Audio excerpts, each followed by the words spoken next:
Welcome to this week's edition of Freedom and Prosperity Radio, the weekly radio news magazine that we put together here at the Virginia Institute for Public Policy so you can help us be the do tank that we always have been and get things through our legislative session. We have a special session coming up in the summer and, of course, on towards November. And every time somebody comes up with you and starts talking nonsense, you'll be able to diffuse any sort of prickly moments with facts.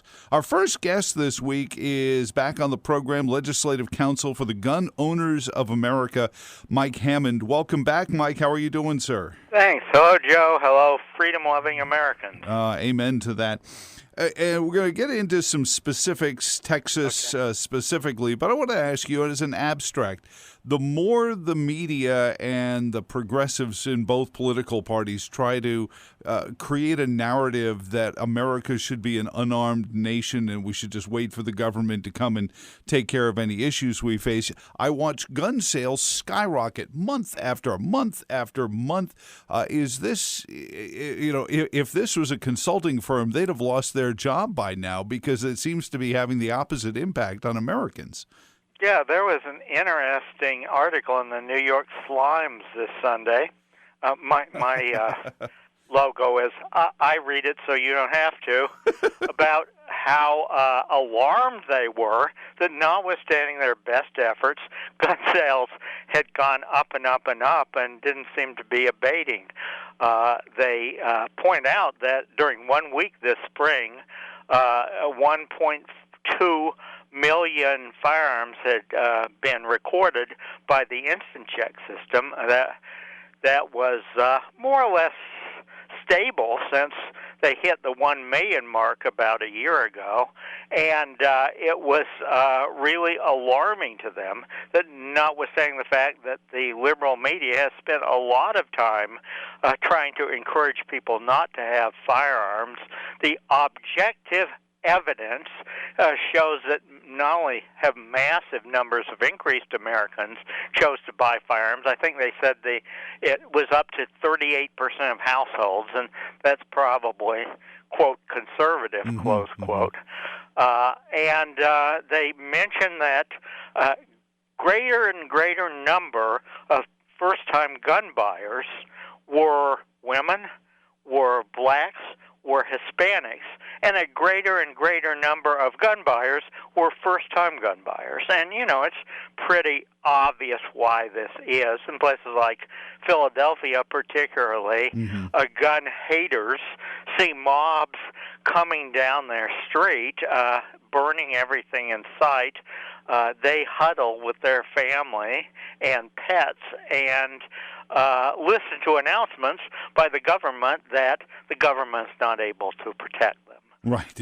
Under those circumstances, people who despise guns have suddenly decided that guns aren't so bad, have gone out and bought their first gun, and have found out to their consternation and irritation that there's a lot of obstacles which government frequently imposes on purchasing firearms, and that they are unable to immediately protect their family, their home, and themselves because of regulations demanded by people like they previously were.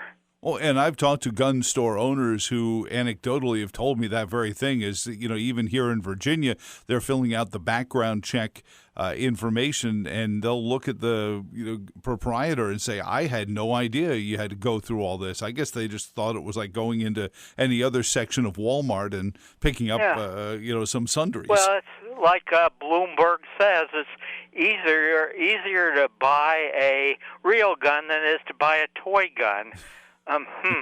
Well, the guy who pointed a toy gun at me on a TV program and said that, I said, did you have to do a Brady check to buy that toy gun?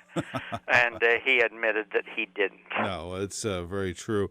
The website is gunowners.org, pretty straightforward, and please, join in. So Texas despite all of what we believe about Texas, is taking up legislation to become a constitutional carry state. I guess if we can keep both sides of the General Assembly in their seats long enough to get a quorum. And I'm still gobsmacked at the fact that the liberal Democrats took the Republicans' strategy and said, "Oh, we'll do that. That sounds like a great idea." Yeah. So catch us up on what is going on in Texas. Well, apparently it's a done deal. There was a whole lot of parliamentary problems going on, but apparently at this point it's a done deal. For many years we've been trying to pass constitutional carry in Texas. Ironically, it's resisted because you had legislative leadership consisting of sort of rhinos who came from large cities or suburbs, who didn't particularly like the idea of guns, but who had worked their way up to position and prominence in the Texas legislature. Now apparently we've achieved it. Texas is the 21st freedom-loving state in the country. Gun Owners of America has been pushing this movement from the very beginning, and the concept of constitutional carry is that you shouldn't have to receive the government's permission in order to carry a firearm to protect yourself and your friends. The first constitutional carry state was Vermont, and it's been constitutional carry back since the beginning of time. But the first new state which we added was Alaska. I remember at the time the left came out of the walls and says, and Alaska and Arizona, I think, was the third or fourth. And the left came out of the wall at that point and said, if you enact constitutional carry, Arizona is going to become the Wild West. Well, I'm not sure what they thought Arizona was before that, but interestingly, now we have 21 states all over the country, places anywhere from New Hampshire all the way to Alaska, all the way to Arizona, and not only have these states not seen a rise in violence, they have become the safest states in the country. The states which experience great numbers of homicides and shootings are places which have cities like Los Angeles, Chicago, Baltimore, New York, places which never tire of imposing more and more gun restrictions. Here in New Hampshire, where I am now, I mean, you'd be more likely to be mauled by a bear than you would be to be shot by a firearm. Not that I'm understating the grisliness or undesirability of being mauled by a bear, but constitutional carry states are, by and large, the safest in the country. States that have nothing but more and more gun control are, by and large, the ones which are rivers of blood.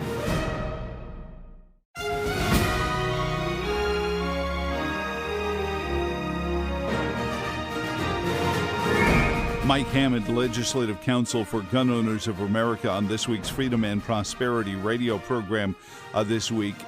Mike, when the press and the coverage, half coverage, I would call it, of the shooting in Miami, the latest incident where it's, scary, scary, scary.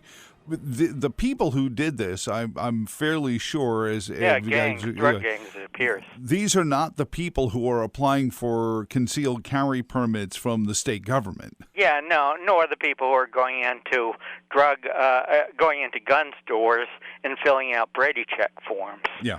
Apparently, the most recent Miami-Dade shooting were drug gangs. And the one before then, similar demographics.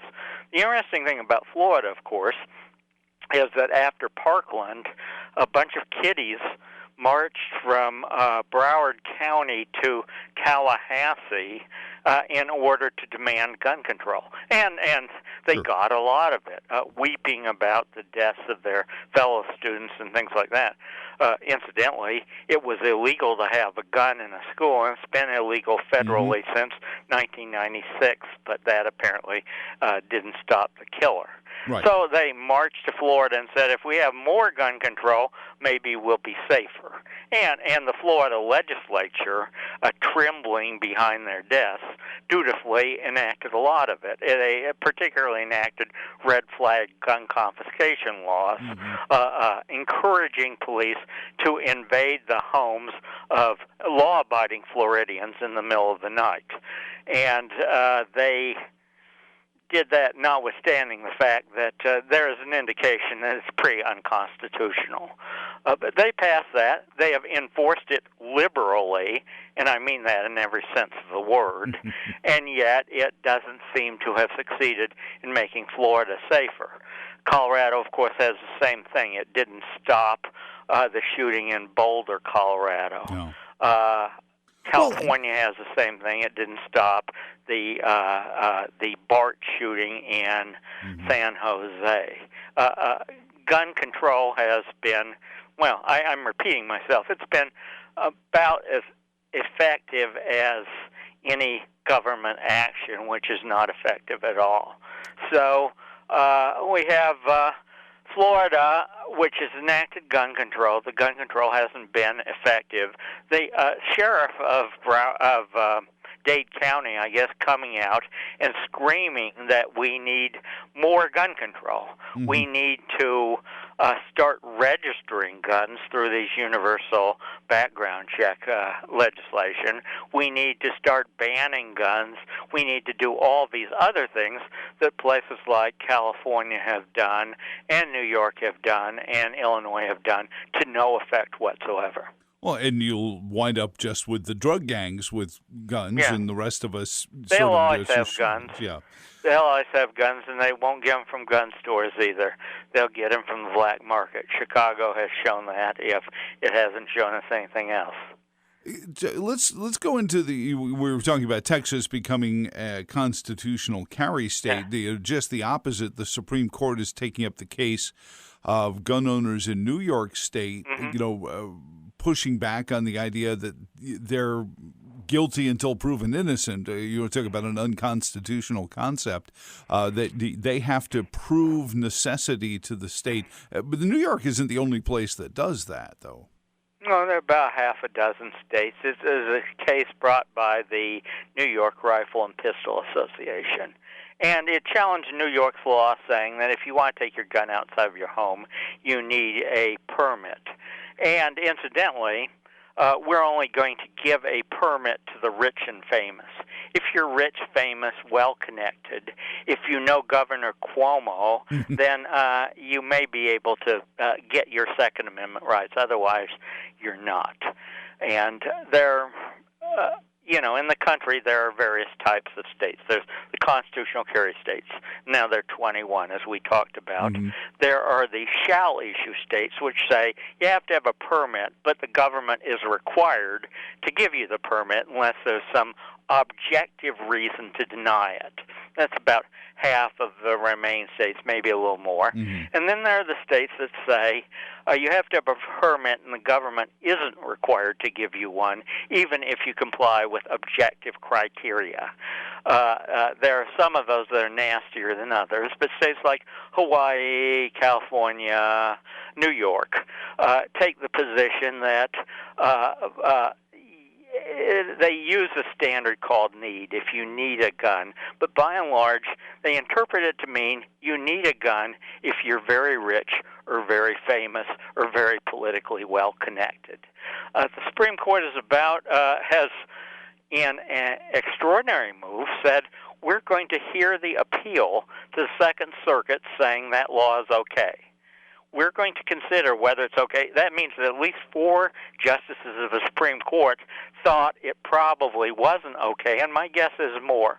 My guess is that we're going to come out of this with the Supreme Court having said, no, you need some sort of objective standard if you're going to require people to have a permit to carry a firearm. And it can't just be your own discretion, and it just can't be just questions such as how well connected the individual applying for the permit is. My guess is the Supreme Court is going to declare that unconstitutional. And if you want my basis, although you didn't ask, I think Thomas has always been very pro-gun. Alito has also been very pro-gun and has, in fact, enacted, in connection with a case the Supreme Court just handed down, said, we invite people to come to our court and challenge these red flag gun confiscation laws, which may also be unconstitutional. Mm-hmm. So those are two hardcore pro-gunners on the Supreme Court. Now, that leaves Gorsuch, Kavanaugh, and Barrett. Now, I have a particular perspective on this. There aren't very many advantages to being very, very old. But one of them was that I managed and to some extent drafted the McClure-Volkmer Firearm Owners Protection Act in 1984 through 1986. And at least three of those justices have interpreted words that I have drafted, Kavanaugh, Gorsuch, and Barrett. And all three have interpreted pretty difficult language in the way that I had intended it to be interpreted. And so I come at this with a particular perspective in which I think that those three justices will be good on guns as well, and I'm not sure I care where Roberts comes down. Well, I know at that point it becomes an irrelevancy. Mike, let me ask you this, and this is more of an abstract, though. Mm-hmm. The more we vilify an inanimate object, in these instances, you brought up Parkland. Here was a kid who, for statistical, benefit had been passed along through a system that he, was, showing every sign of needing help from. The TV had reporter. It not been for Obama, he probably would have diverted into something which would have allowed the school to supervise him more closely and prevent what actually happened. Or at least access the help he might have needed. And the same is true. We have a news reporter, the horrific shootings on camera at Smith Mountain Lake here in Virginia. This was a news reporter that had lost several jobs quietly because of inter-office issues with anger and lashing out at coworkers, and he just kept getting passed along. And we fail sometimes, even these people, because there are moments where they could have used some help and they didn't get it, and eventually it manifests in violence towards other people, all because we want to blame an inanimate object that, it's my argument, is never going to cast a vote. So politicians can say whatever they want about a gun. They lose nothing in the suggestion. Well, sometimes you can tell in advance. The Florida shooter, the police came to his home over and over again, and they could have at any time charged him with a felony, which would have prevented him from ever acquiring a gun, but they chose not to because of policies saying that charging people with felonies is discriminatory against black youth. So, I mean, there were indications that these people gave that there may be problems. But the problem with saying in advance with these red flag gun confiscation laws, we're going to create a list of people who may be dangerous and take away their guns. The problem with that is when you actually engage in a studied effort to do that exercise, you invariably fail. John Lott did a study of states with these red flag gun confiscation laws. That is, the states that say anyone related to you or close to you can file a petition with the government, declare you're dangerous, and they're going to show up at 3 o'clock in the morning and take away your guns. And if you resist, they're going to kill you. So John Lott did a study of how successful these were. It found that states with red flag gun confiscation laws, by and large, had no fewer homicides, no fewer suicides, no fewer accidental deaths, no less crime. As a matter of fact, the only statistical difference was that states with red flag gun confiscation, for some reason or another, had more rape.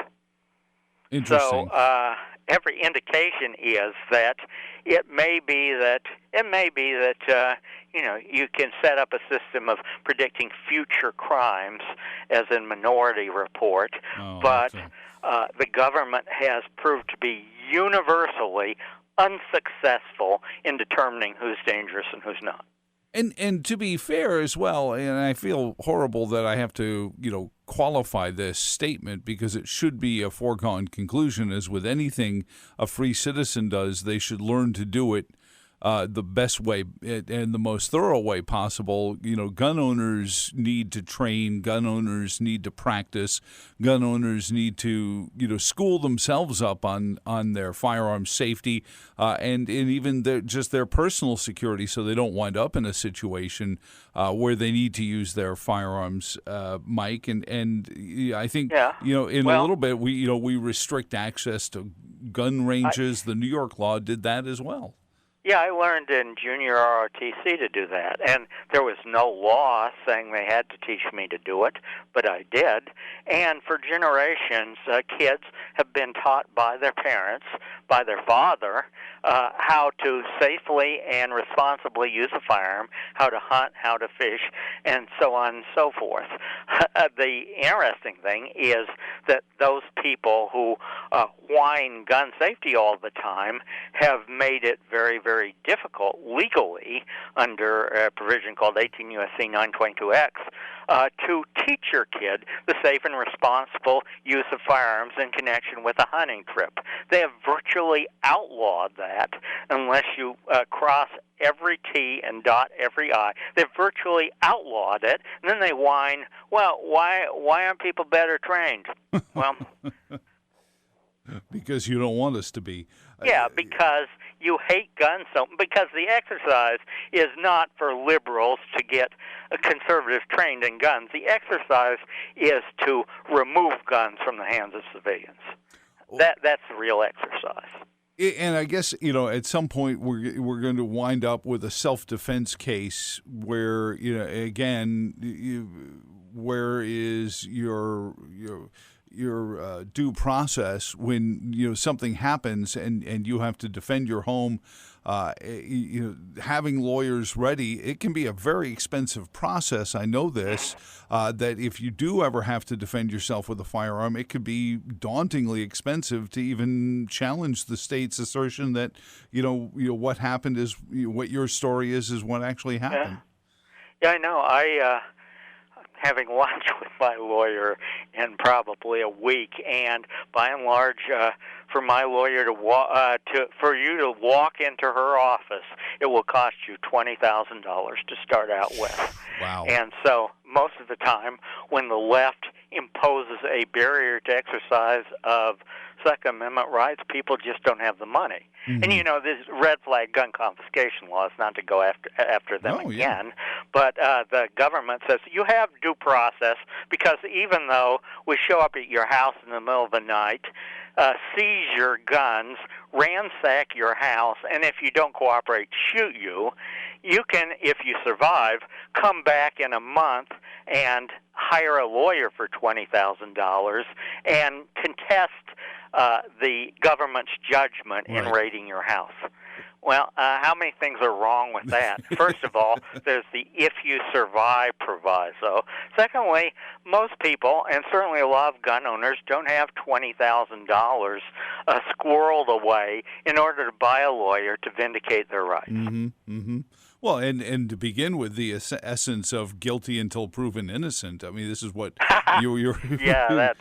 I don't think I'm thinking Biden's universe. I'm not sure that exists anymore. Yeah, it's amazing, Mike. Again, it's gunowners.org. Join in, help them, support them, be a member, and as always, we appreciate your efforts, your work, and anything we can do to help any and every time. Just let us know. But thank you for joining us this week on Freedom and Prosperity Radio.